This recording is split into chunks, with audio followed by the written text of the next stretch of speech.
Conversations with Selwyn. Hey everyone, welcome to another episode of Conversations with Selwyn. It's Worship Month and we're continuing with part 2 of our discussion on the impact of culture in worship. One of the things that we've been blessed with is to be able to travel to different countries and experience how they engage God in worship.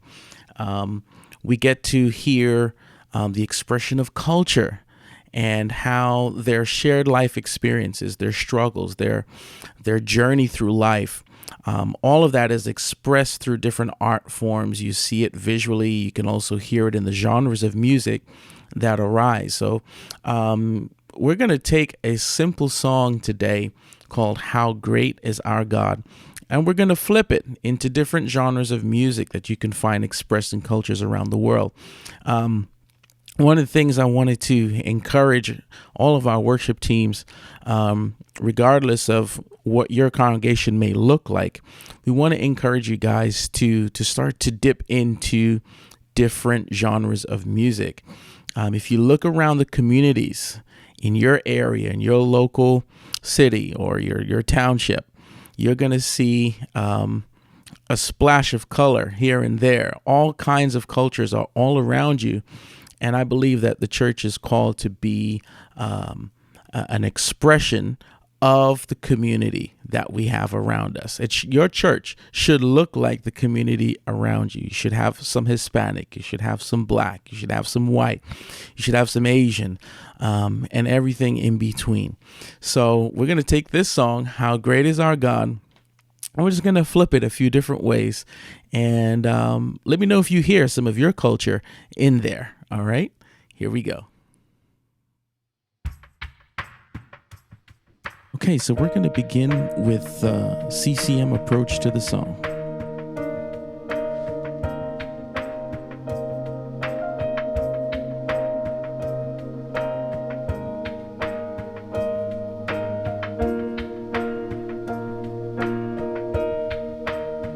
As the band arrangement gets a little bit more full, we can drop it in.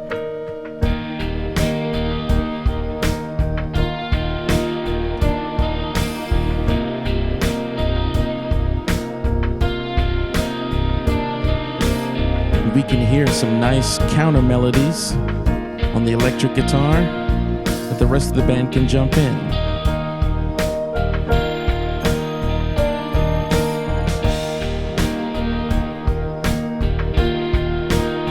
Notice the bass structure is very simple. The rhythm structure is very simple. 1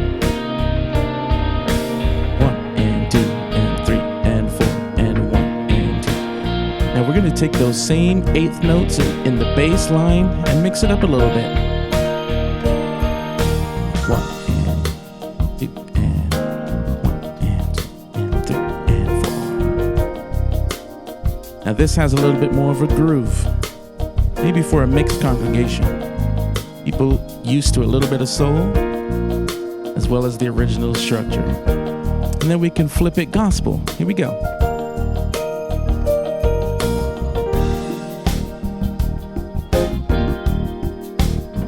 Add the minor chords there, major sevenths, suspended, and 11ths.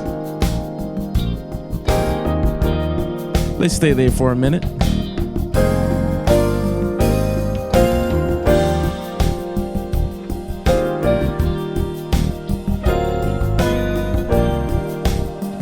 Gospel incorporates some elements of jazz into it.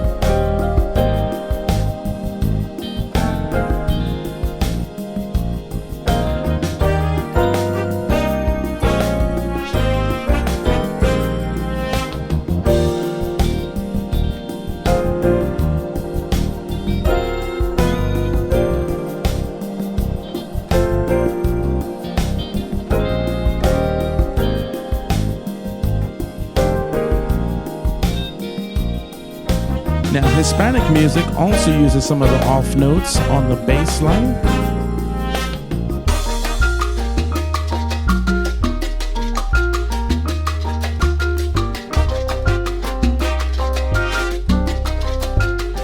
This chord structure is more similar to the original, but it's broken up and arpeggiated. Notice there is no kick drum in the genre of salsa. The bass is holding that down, and the percussion giving all the accents. Horn section giving us some rhythm also. All right, let's go across to the islands now. To reggae. Oh, we love some reggae.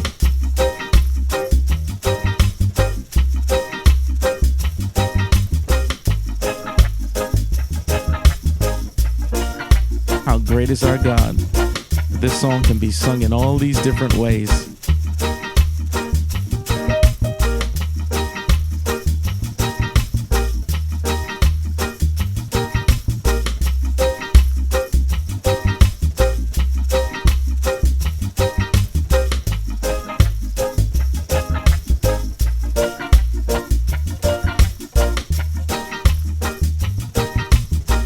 So I wonder what we could be missing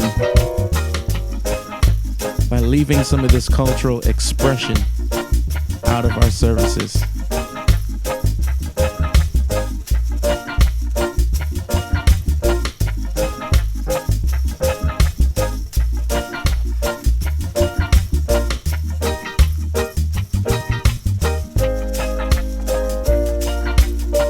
Okay, so guys, as you could hear, there are some subtle differences in how different genres of music or how different cultures express the very same song, or how they could possibly express the very same song. What we're seeing in churches today is that we tend to be weighted to one side because that's how the song was first presented to us. Or as we talked about in our first segment, that worship has been put into a box, has been put into a template as to what it should sound like. And if we're truthful, that template really resembles something else. It's another form, just another box that was already pre-existing. So this is a way we could flip worship and put it in a different box, put it in a different package, allow it to relate to the indigenous culture around you, or actually express some of the diversity that is already present in your local congregation. I believe that by identifying with different styles of music, you're identifying with the journey of each culture and allowing people to tap into something that's native to them. So don't get stuck in one box. Don't feel as if you have to do it a certain way. Remember, worship does not have a dominant culture, does not have a dominant genre. Worship is all about connecting with our Creator, the God of all flesh. And He's called us to experience Him from our life's journey. He's called us to experience Him through the lens of our culture. And then He will take you through a period of revelation where He will transcend that culture and give you a kingdom experience. Well, thank you for tuning into this episode of Conversations with Selwyn. I look forward to sharing more on the topic of worship this month. We'll see you guys later. Conversations with Selwyn.